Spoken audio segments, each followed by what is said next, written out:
大家好，我是周奇墨。感谢大家啊！上来给后面的演员开个场。我要不开场，我都不玩这个，谁玩这个？但是开场很难啊，所以我今天就尽力吧。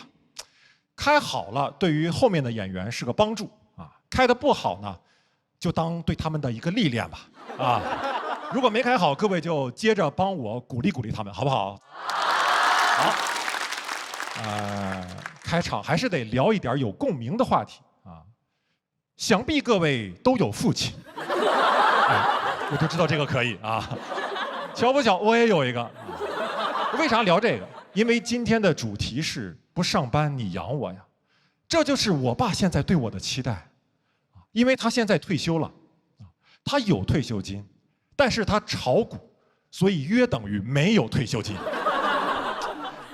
我爸按照自己的经验就觉得，人到老年还得靠子女啊，所以他现在就劝我要孩子，特别急啊，动不动就跟我说你咋还不要个孩子啊？都快40了还不要孩子？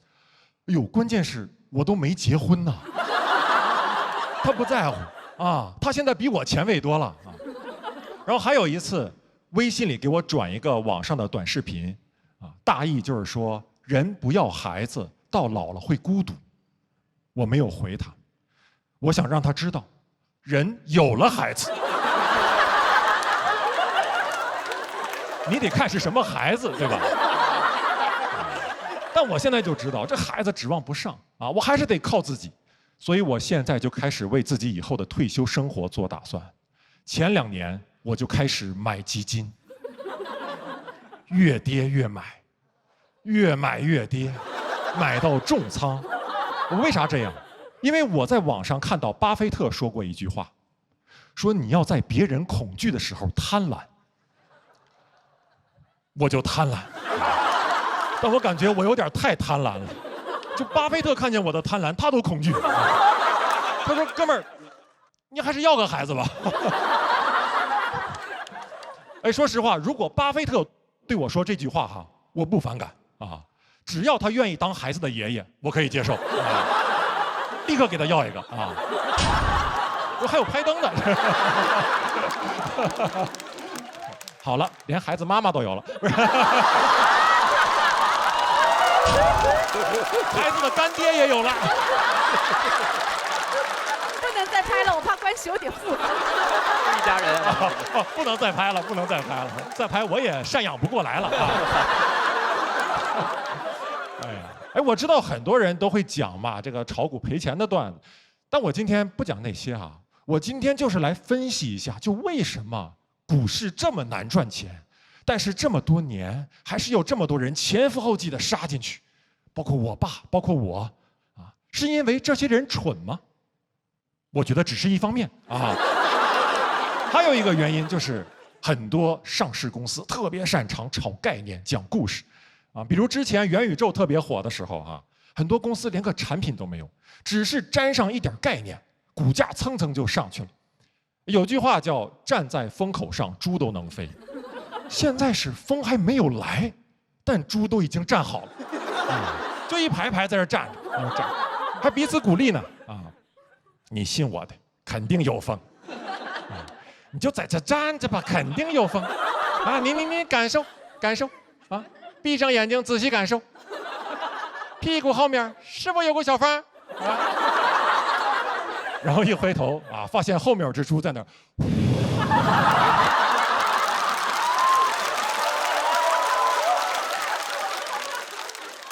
哎呀，后面的猪还在这说呢。哎呀，你们元宇宙不起飞，赶紧起开呀，挡着我了。你谁？我谁？我人工智能啊。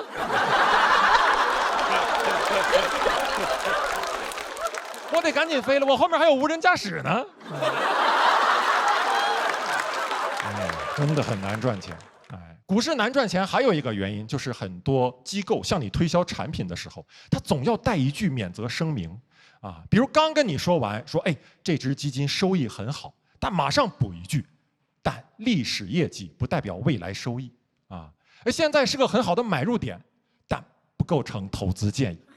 总体来说，股市的长期收益好过银行理财，但股市有风险，投资需谨慎。哎呀，我听完以后就想，什么话都让你说了啊！而且你这话明显就是理性中带着一些蛊惑呀，让人很容易听完以后就恐惧中带着一些贪婪。所以我觉得这招父母应该学一下，催孩子相亲用，肯定比之前管用。你想一下，如果你过年回家，你妈这么催你说：“孩子呀，给你找了一个相亲对象啊，长得可帅，哎，但历史面貌不代表未来长相啊，以后长成什么样妈可说不准啊。但你去见见呗，没啥事儿，人年薪也高。哦，但这个也不构成选择建议啊。总体来说吧，两个人过日子肯定比一个人要轻松一些哈。但婚姻有风险，相亲需谨慎。你听完以后什么感受？你听完以后肯定会想，什么风险？啊，谨什么慎？别人在相亲市场被不幸福的婚姻套牢，是他水平不行。妈，你放我进去。你看我给你杀一个7进7出。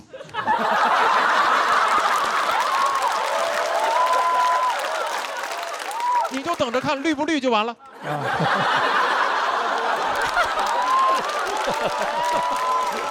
我还看过一组国内的统计数据哈，就男的买基金真的更容易赔钱啊？为啥？因为一般而言，女生买基金她持有的数量少，但是持有的时间长。而男的买基金呢，一般他持有的数量多，但是持有的时间短。而就女生买基金，一般是这种感觉啊，我的小宝贝，我知道你现在啥也不是啊，还有点跌，但我会一直陪着你啊，你是一个潜力股。而男的买基金呢，一般是这种感觉，我的小宝贝，跟着哥，以后按月给你打钱。哟，这只基金也不错。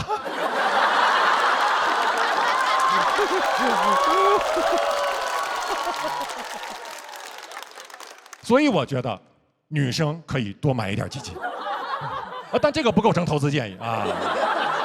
要说有啥建议，就是投资真的没有那么靠谱，还是得找个班上啊，有一个持续稳定的现金流最重要。你看我现在为啥又来上节目啊，还要给人开场啊？一方面是出于对脱口秀的热爱，但不多啊。更重要的方面就是，我得补仓了啊，因为我最近又看上一只基金啊，这小基金还真的挺不错。好，谢谢大家，谢谢你们。哎，大家好，我是周奇墨。今天呢，再给大家开个场啊。我们这场呢叫金牌赛，就是之前有5位拿过金牌的演员。这一场同台 PK， 拿了金牌还要比啊！哎，你们看节目组还是人吗？我们这个赛制比奥运会还残酷。关键人家奥运会的金牌是真的呀，我们这个金牌塑料的。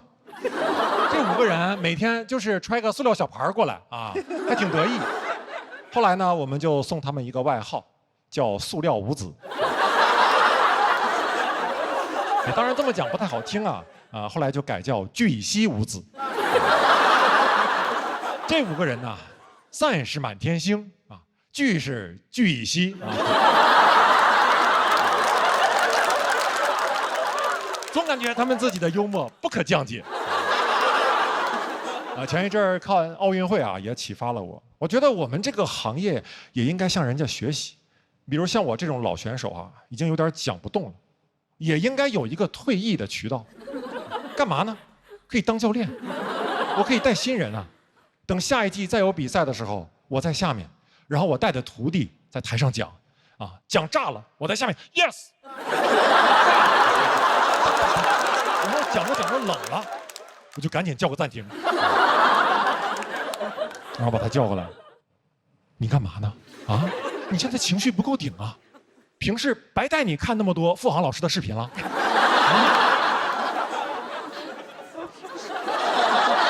孩子，看着我的眼睛，如果你拿不到那块聚乙烯，就没有人在乎。Give me some passion。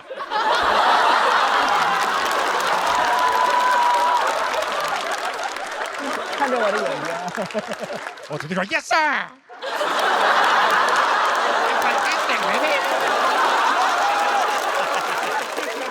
不丢人啊，不丢人。为了开场不丢人啊，不丢人。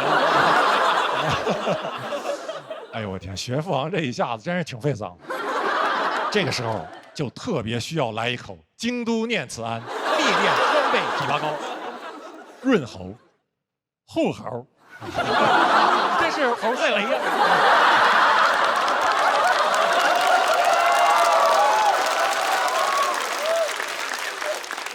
最近呢，我还总想到08年那个时候呀，我还在上大学。哎，我上大学的时候，其实就经常跟同学去 KTV 唱歌哈。那个时候我就观察到一个现象，就好像我们很多人在里面唱歌的时候，都不是按照自己的方式去唱那首歌的，都是在模仿原唱，啊，包括平翘舌呀、停顿啊、重音啊。你比如点一首周杰伦的《爱在西元前》，所有人都是这么唱的啊。我给你的爱写在西元前，什么都是的你也不要。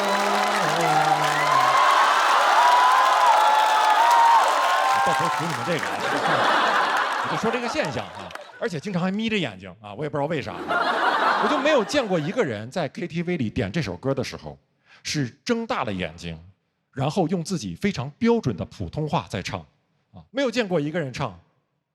我给你的爱写在西元前，深埋在美索不达米亚平原。什么感受啊？是不是很别扭？甚至有点像二人转。这就对了，这就对了，因为周杰伦的歌用普通话唱出来就是二人转。走廊灯关上，书包放，走到旁边窗外望，回想刚买的书。一本名叫《半岛铁盒》，一会黑。上大学的时候有意思的事儿很多啊。那个时候寝室的几个同学经常还聚在走廊里哈聊天，有的时候抽烟，然后他们抽烟都好帅啊，他们抽烟都是，就那个鼻子和嘴同时冒烟，感觉就像一条龙一样，抽完就飞走了。但是我抽烟就是。他们说你烟呢？我说烟了。他们抽一辈子烟，肺是黑的；我抽一辈子烟，胃是黑的，掏出来就是个熏毒。所以后来他们跟我说你这样不行啊，你得过肺，你得过肺。我到现在都不理解什么叫过肺。我在想，如果我能控制一个东西是否经过我的肺，那我这辈子都不会煤气中毒了。以后我家煤气泄漏了，我老婆拉着我，快跑快跑，煤气泄漏了。我说没事没事，来你跟我学不过肺啊，来吸口煤气，往胃里咽啊，怎么还迷糊了呢？来我点根烟给你演示一下啊。不出意外啊，那应该是哥们儿一生中最炸的一次了啊。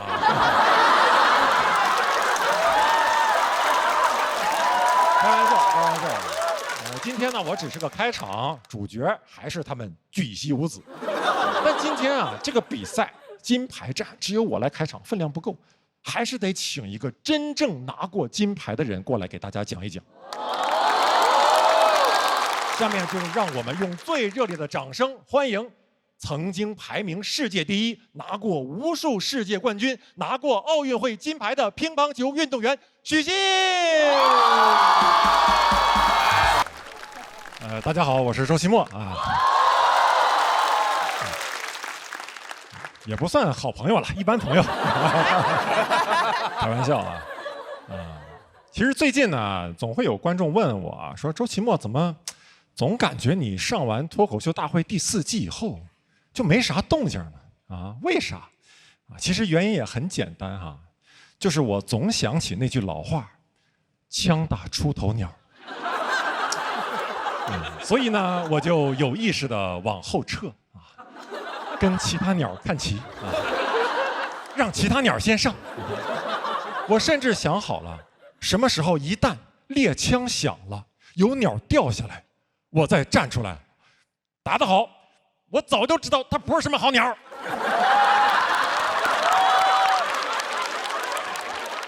然后再往后撤啊。但现在我感觉后撤的步子迈的有点大了。你像我去年1年啊，基本没有什么演出。然后我们这行是这样的，如果你没有演出的话，就没有演出费。你说奇怪不奇怪？啊，这还有天理吗？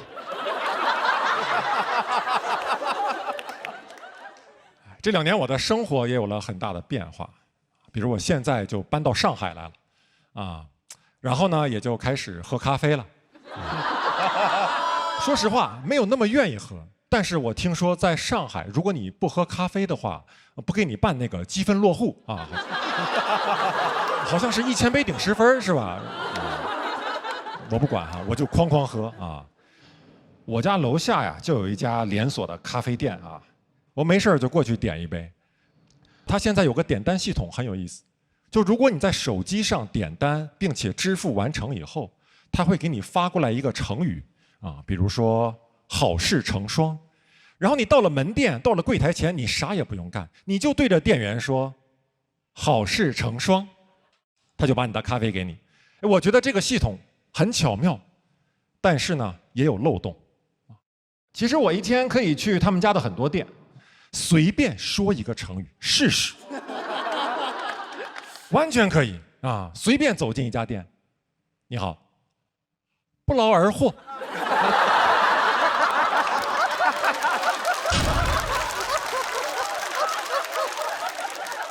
没有吗？啊，那可能是我记错了。你试一下那个歪打正着，你看看。也没有，啊，也没有。那要不你再试试死缠烂打呢？啊，服务员说：“这样吧，先生，我这儿有杯臭不要脸，先给你吧。”啊。我到了上海以后，我爸也过来看过我啊，他从东北那个小城市过来，对于上海这种大都市的文明啊，他非常不适应。我们整栋楼所有的快递平时都是放在1楼大堂，我爸第一次看见就愣住了，他就问我：“快递就这么放着？”我说：“啊，随便拿。”我说：“也不是随便拿，得拿你自己的呀，而且那面还有摄像头。”我爸说：“啊，摄像头，摄像头倒不是问题，摄像头。”您先上去吧，我还有点事儿啊，我还有。当然，我爸这个事儿不是去偷拿人家快递啊，他是出去给我买菜。我爸一到上海就开始给我做东北菜，第一道排骨炖豆角。哇，我在上海这么长时间，我能吃到一口地道的东北菜，那个感觉非常复杂。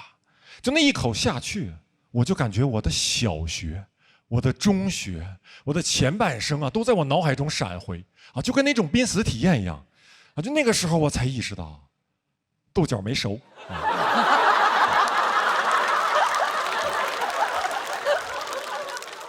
而且我现在在上海，之前在北京也是北漂，我发现我跟我之前在东北的同学联系越来越少，就有的时候跟他们聊天啊，会让我有一点难受啊。比如我有一个初中同学哈，我们已经很多年没有见面，没有联系，某天晚上突然一个微信的视频邀请就发过来了，哇！我当时犹豫了一下，我还是接了。接起来之后就是一个前置摄像头的画面，啊，一张大脸，已经有点秃顶了啊。然后背景呢就是一个饭店的包厢，啊，桌上杯盘狼藉。我这朋友就看着我，啊，大个儿，干啥呢？想你了。我吹没吹牛？是不是周奇墨？哎，大哥，现在咋样啊？啊，多少年不见了？你还经常跟那个许广智他们一起演出呢吗？谁不他吗？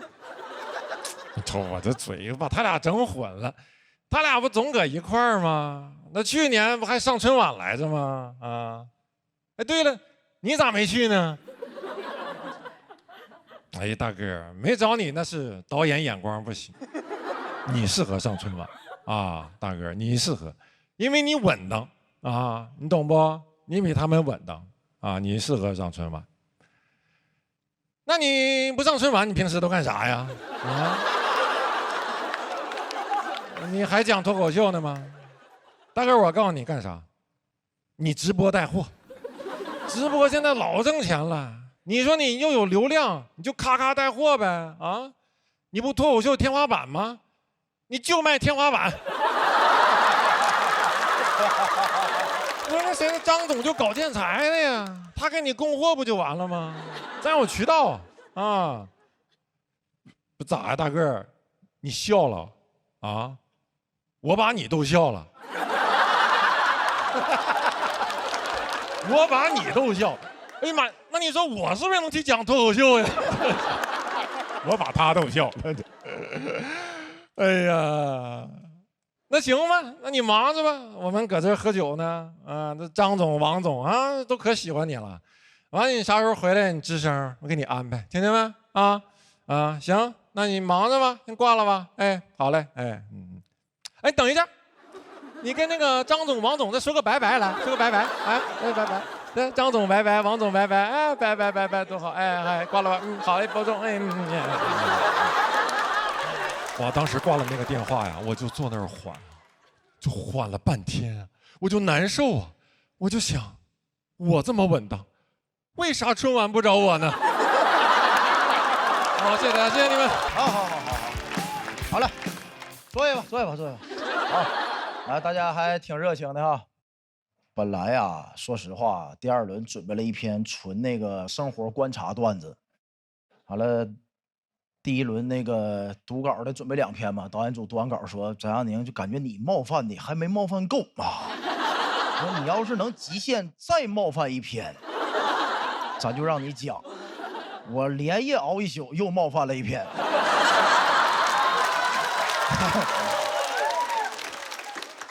首先，对这个赛制我就不太理解。刚才不都比完决赛了吗？按照正常的顺序，我现在该领奖啊，跟那可是。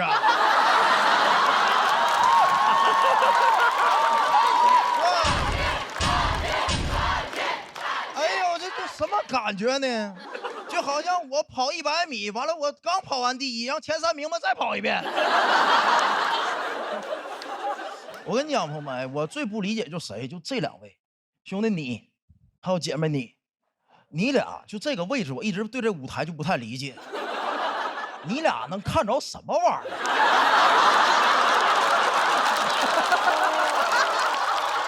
你俩相当于面对着那个电脑屏幕背面做 PPT， 你俩。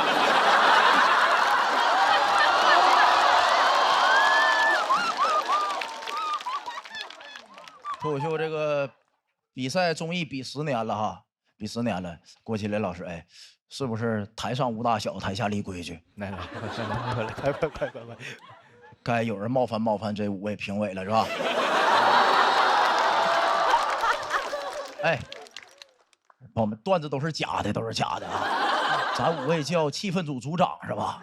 哪次气氛是你们带起来的？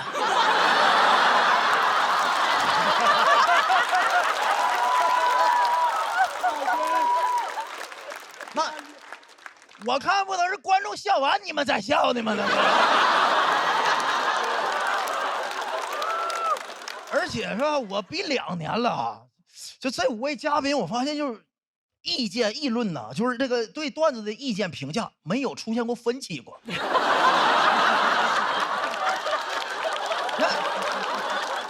咱不是说1000个人1000个哈姆雷特吗？那5个评委怎么就1个单口喜剧演员呢？是吧？从来都是杨天真老师，我认为这段子好。完了，黄子韬老师说，他把我想说的话也全说了。邪门了这玩意儿！哎呦，咱们5位这关系有点像那个汇仁牌肾宝了，他好我也好啊。哎。挺好。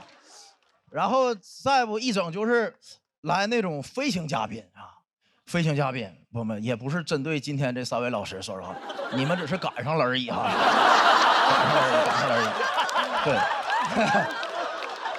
对，一整就来飞行嘉宾上台一发言，哎呦，我第一次看单口喜剧，我原来从来没看过。我从来没看过就能当嘉宾去，真好啊，真好。那我也没参加过音综，也没去过电影节，怎么不让我去当评委呢？哎呦，你要按照这个逻辑，黑灯那最适合当评委的。大哥，你没看过的可多了去了，那可。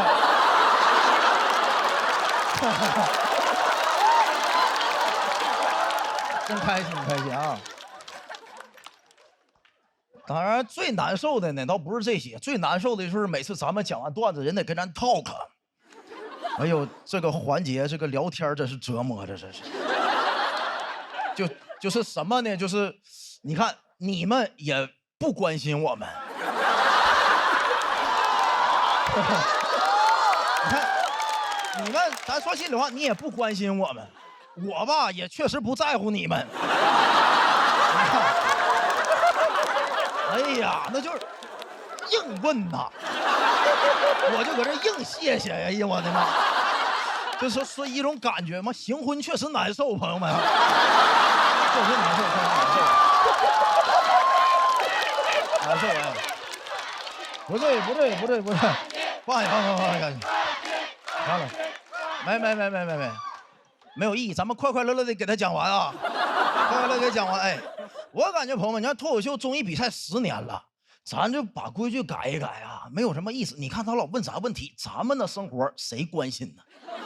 那5位老师那生活大家都可关注了呢，是吧？咱就玩点大，你看以后咱笑了，光他给咱投一灯，奖励咱问他一个问题。你不就奔着好看来吗？而且咱们脱口秀演员一问就能问到点子上，你知道吧？是吧？你问问郭麒麟老师，怎么那个德云社搭档怎么又拆了？那是怎么事呢？是吧？孟老师，咱更喜欢跑男还是更喜欢桃花坞啊？是吧？你看最优秀的经纪人和最优秀的影视演员姚老师，你说为什么中国电影现在这么多明星，票房靠那个动画片撑着，这是怎么回事呢？你看，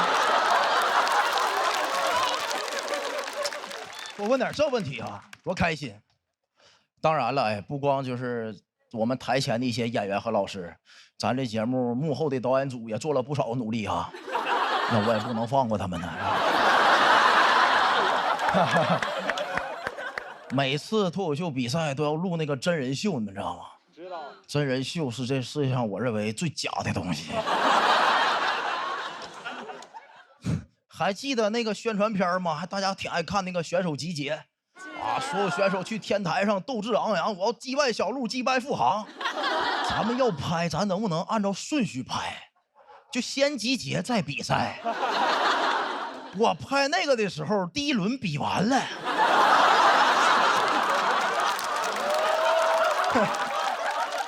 就什么概念呢？8位选手淘汰了。哎呦，我这导演就得嘱咐那8位淘汰的老师多笑一笑。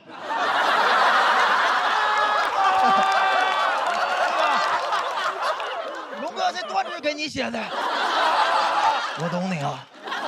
不光让人笑一笑，完了本来就没有什么成绩，总得让人来看，你说有什么意义？我的妈！我就没见过哪个单位把员工开除了，还让人去年会表演节目的啊！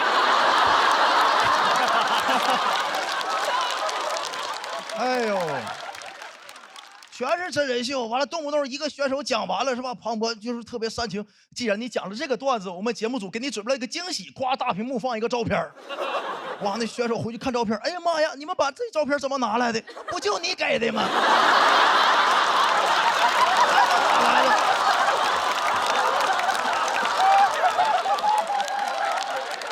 那还哪能找来这照片啊？他妈导演组派小偷去你家偷的，我的妈！那爷们儿啊，哎呦，我看今天蒋龙老师还来了是吧？蒋龙老师来有什么意义啊？是看庞博跟你的主持差距吗？那是，真好，真好，张嘴就来啊！我们最后朋友们，你看脱口秀比赛是不是快10年了？是不是大家每年都怀疑每个环节有内幕？你看这玩意儿无从验证，我想了个招儿，咱最后一轮，我这是本年最后一个段子了，在线上，哎，咱们能不能陪我玩把大的？我想想就兴奋，哎，真的朋友们，我当时想的时候半夜2点、4点都没睡着觉呢。所有投票机的朋友们，哎，咱把票全给我灭了。比赛10年了，我没见过零票长什么样。哎，朋友们，咱玩起来，这够意思，咱全灭了，全灭了。零票，我跟你讲，朋友们，能创造历史。哎，你看这一箭3雕，它既能验证咱们就没有内幕，第二，咱也能创造脱口秀历史，第三，我不知道今天晚上谁夺冠，他得老难受了，他得。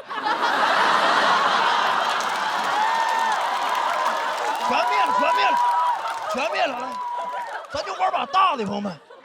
你告诉我，冠军有什么意思？冠军1年能出来俩，对吧？那你创造脱口秀历史0票，我靠，太帅了！我不管谁夺冠，他得想我怎么没想到这么玩呢？啊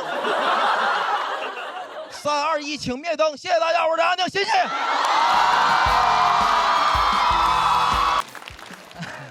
哎，大家好，我是刘仁成。翟佳宁这个，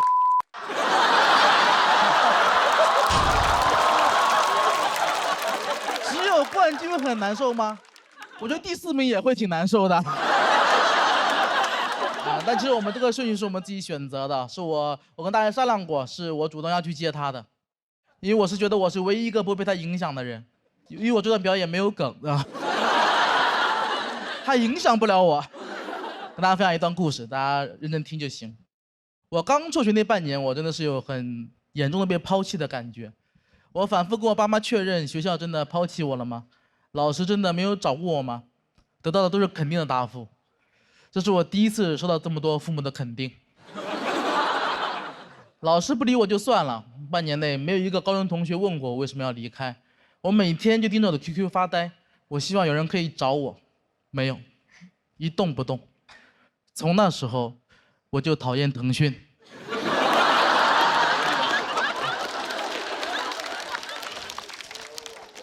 去年节目结束之后，我就很想回一趟母校。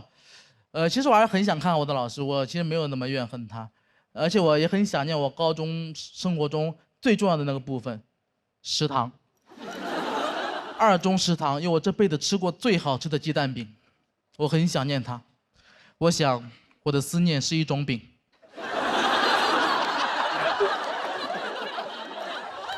我联系了我的高中班主任，说想看望他，他很爽快就答应了，可以理解，毕竟我也算是个明星，荣归故里，谁不欢迎呢？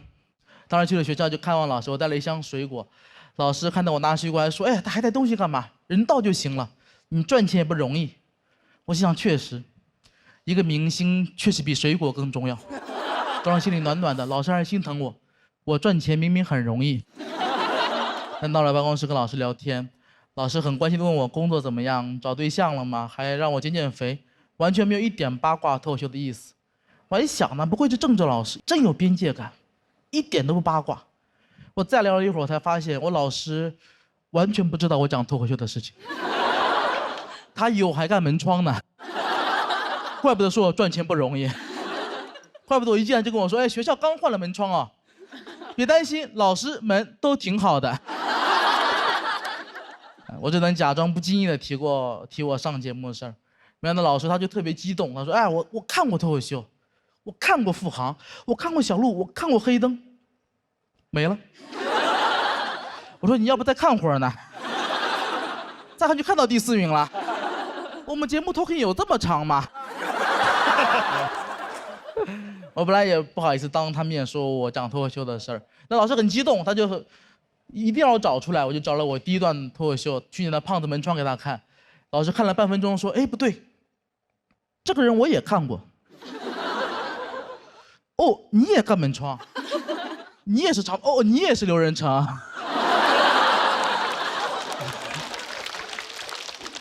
老师发现我讲脱口秀之后就很开心，跟他办公室其他老师一起分享。那一刻我有点恍惚，我觉得时隔10年，我终于获得我老师的认可。但在我心里，我还是没好意思问出那个问题，就是当初为什么没有回来找我？旁边老师也正好就是问他：“哎，这么好的学生，当初怎么不上大学呢？”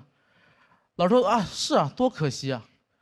当时我给他家打过一次电话，他父母说他当时想好了不上了，只能放弃了。我在那一刻才知道，其实我老师回来找过我，是我的父母没有告诉我。我爸妈到现在都不知道这个事儿。我当时瞳孔地震，但老师不知道我不知道这个事儿，我只能表面云淡风轻的跟他聊天。离开后才发现，真的失态了，鸡蛋饼都忘吃了。我也从那天才知道，原来我爸妈隐瞒了我，很残酷，就是有这种被父母欺骗，还有一点背叛的感觉。回到家，我面对我妈做的香喷喷的可口的饭菜，我的胃口还是没有受到一点影响，全吃完了。我父母真的到现在都不知道这个事儿，他们可能会看节目才知道这个事儿。但我并不生气，我实在是告诉他，就是我并不生气。当然，辍学是我提的，我父母做了他们觉得对我最好的决定，他们是为了我好。大家也不用可怜我，真的不用可怜我，我现在赚钱很容易，这就够了。而且我回想了一下，这个事我也有责任。那时候我跟我的父母在互相试探，我经常没事就问我妈：“老师找过我吗？”我妈说没有。那你后悔了吗？那没有。所以我父母他不是放弃了我，他是被我的演技给骗过去了。我不是被抛弃了，我只是跟七七一样，我们演戏太好了，我们是太好的演员了，我就该讲脱口秀。而且我其实是个二胎，当初我爸妈因为我被罚了5000，我爸妈也想抛弃我，他们可以从源头上抛弃我，他们可以响应国家政策抛弃我。其实我之所以没对父母产生什么情绪，就是因为我现在过得挺好的。如果我现在因为辍学或者穷困潦倒，在最绝望的时候得到这个消息，可能也会黑化。从那天开始，胖子门窗再也不上门安装了。我要夺回属于我的一切，开始人生新篇章。第1章，成人高考。当我遇到脱口秀，我人生前20年都是自卑度过的，直到我遇到脱口秀，我终于有了一些值得自豪的事儿。我有了很多演出，我出了专场，我上了节目。我一直感觉脱口秀像一个慈祥奶奶给我喂饭一样，跟我说：“孩子，够了吗？孩子，要不要再吃一点？”我一边摸肚子一边说：“真的都给我吗？我是一个江西人，我从小就是个外地人，我长得不好看，小时候的衣服很脏，我很胖，我学历也很低，我连话都说不清楚，我真的值得拥有这一切吗？”脱口秀武术者跟我说：“你是王炸比赛冠军，你是年度播客主播，你是喜剧之王单口第1季的第4名，第2季的第5名。”刘仁成，你是真的很不错，谢谢大家，我是刘仁成。谢谢阿成的表演。喜欢刘仁成这段表演的观众朋友，千万不要忘记为他投票。倒计时，最后3秒钟，3、2、1，请锁票。讲出来，感受如何？其实应该处理得更好一些，更有趣一些。然后我本来是想放到专场里去讲的，但今年我就说，如果真的比到这儿，那就讲出来。这个舞台上能讲这个事儿，我觉得是一个很好的事儿。我有很多对父母的情绪都是在节目上说的，然后私下里没有任何沟通过。我在现实生活中从来没跟我爸说过一句我爱他什么的，但我在节目上经常说。挺好。这有时候比讲了多少笑话什么都更重要。几位有什么想和他聊聊的不？有就说，没有我也不硬问了，万一再让大宅攻击我，那是。我觉得你整一季的表演都是非常非常真诚的。我觉得就像可能房主任遇到脱口秀，脱口秀改变了他的人生一样，脱口秀对你来说可能也是一件改变人生的事情。就是我很开心这个世界上有这么一种表达方式，可以让这么多人找到自己，治愈自己，还可以疗愈这么多人，所以感谢他，感谢你。我就是说，每次都能从阿成的作品里头感受到喜剧的忧伤，但是又有很强的喜剧的力量。你的故事就像是一个渺小的我如何成长为喜剧之王的故事，所以刘仁成，你真的很不错。对。然后我不好意思，我刚才没有对那个翟佳宁说，就是我也很想对他说，就是他看上去是一个糙汉，但是他那个糙是操心的糙，他操心一切，他关心一切。然后我特别希望这个世界上多一些像他一样始终能保持愤怒，然后又求真的人，那这个世界会变得更美好。希望你永远保持愤怒，奋勇前进。谢谢。谢谢老师。我稍微回应一句，我觉得喜剧就是可以是什么样的都可以，可以像我这样，如果大家觉得有一点忧伤就有一点忧伤，也可以像翟翟一样没有素质，都可以，都是可以是各种样子。Hello， 大家好，于洋宇。哎，最后一场了，我也不给你们整那些花里胡哨的。我知道你们现在确实不太喜欢看那些流程啥的。我有时候上台就感觉你们那个眼神就是说赶紧打起来。你别自我介绍，我知道你是于翔宇，梗呢。然后我自己平时确实也比较烦一些表面功夫。我不知道你们有没有遇到过那种，就是有人在你面前抽烟，然后他会装作很在乎你的感受，在那。我本来都没闻到，一三全上我脸上了，就怎么能把这种明明是损人利己的行为演成是一种大公无私、乐善好施啊？我这好烟大家都尝尝啊，这就是利群。然后抽电子烟的就更烦，他觉得这个就不是二手烟，就直接当着你面抽，有时候在办公室抽，在饭桌上抽，你就感觉旁边坐了个加湿器。然后电子烟就是太方便了，我不知道你们见过没有，之前很多人用个链子直接把电子烟挂在胸口，我这真的很酷吗？这也太傻了吧！这跟那种把烟夹在耳朵上的土鳖有什么区别？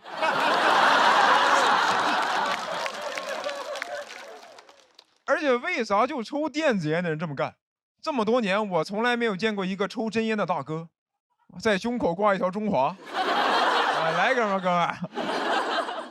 而我有时候现在觉得，这个抽真烟的人都贼勇敢，就大家明知道它非常有害，会肺癌，会影响生育，还是会抽。你感觉大哥在那点一根，每一口就是老子今天就干死我自己，孩子也不要了。我自己家的香火自己踩断。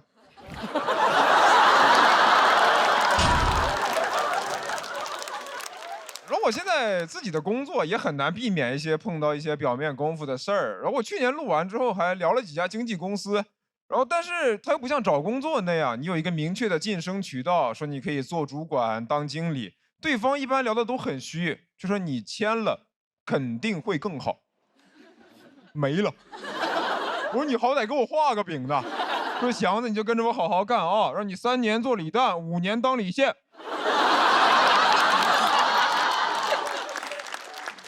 然后我做脱口秀也是，有时候大家采访就会说是为了表达，但实际上就是想炸，就是大家反应越大越开心。有时候嘉宾说我觉得于翔宇可能是今年的冠军，我都希望他们直接说我觉得于翔宇是明年的嘉宾。就是台上的人有时候真没那么 real， 挺虚伪的。就我最讨厌的就是看演唱会的时候叫我喊 encore， 我不喊你不是也会出来吗？你最火的歌还没唱呢，我蕊炮都看见了。然后我有次去看演出，就是一直拖，怎么喊都不出来，我地铁都赶不上了。我总不能到时对着地铁喊 encore 吧？一帮人在站台拿着荧光棒对着空空的铁轨 encore。 车开过来之后，司机从玻璃门里缓缓走出，感谢车迷朋友们的期待，真的是最后一班喽。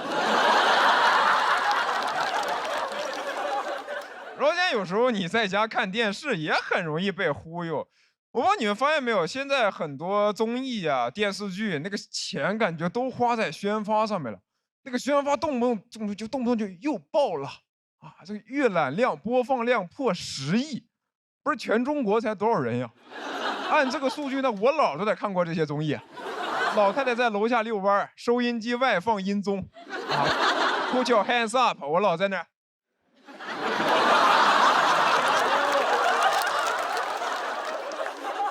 然后还有那些就是做了很多季的综艺，咱们能不能就不要再做了？就是越做越难看。你给我的青春留个美好的回忆不行吗？不是说你把名字缩短加个年份它就会变好看。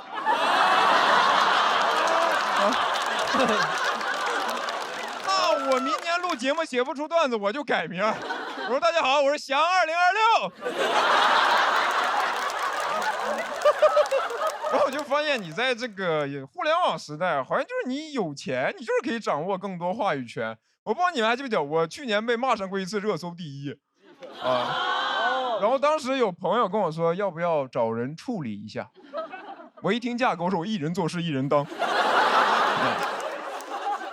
然后你就感觉现在每天上网看消息的话，每天就是一堆跟你生活没啥关系的破事儿，在那热，爆，官宣，就还不如全放天气预报呢。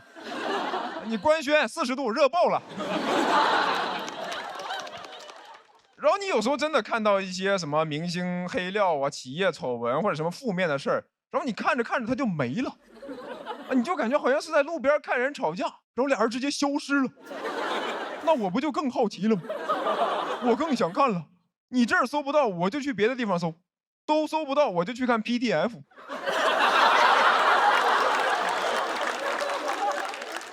然后这种事儿多了之后吧，我现在这个逆反心理就越来越重。